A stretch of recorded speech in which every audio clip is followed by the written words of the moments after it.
Trump का कहना है कि the US is winning too much, हम बहुत ज्यादा जीत रहे हैं यार, जहां जाते हैं जीत जाते हैं, जहां टैरिफ लगाया जीत गए, जहां पे फौजें भेजी जीत गए, जीत ही जीत हो रही है, अमेरिका जीत रहा है, ऐसा डोनाल्ड ट्रंप का कहना है। President Donald Trump declared during a marathon State of the Union on Tuesday that we are winning so much, insisting he had sparked an economic boom at home and imposed a new world order abroad. The roaring economy is roaring like never before, he said. He cheered the lower cost of gasoline, mortgage rates, prescription drugs prices, and the rising stock market. Millions and millions of Americans are all gaining.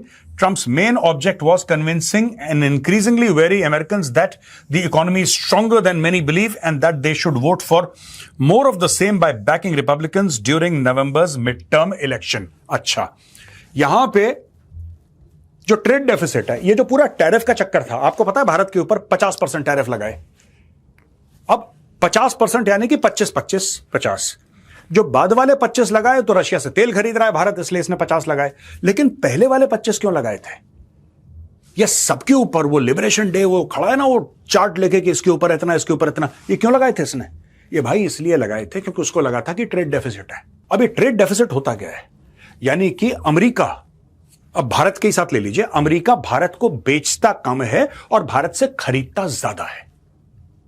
ठीक है, यानी कि America it is giving more money, मैं आपको आसान शब्दों में समझा देता हूं कि it is giving more money to India, India is giving less money to the United States of America.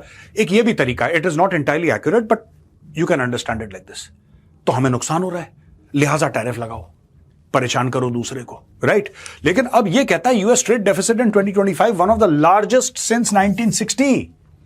भाई 60 साल से ऊपर हो गए, 60 साल में सबसे ज्यादा है। Gap narrowed slightly last year to 901.5 billion. ये एनुअल ट्रेड बैलेंस है, ये देखो साहब पीले में, ये लाइन है जीरो की। ठीक है, मैं फिर से आपको लाइन बता देता हूं लाल, ये जीरो की लाइन है, ये पहुंच गया नीचे, ये 2025 है। अब आप बताओ जी, it has reached almost $1 trillion, almost a trillion.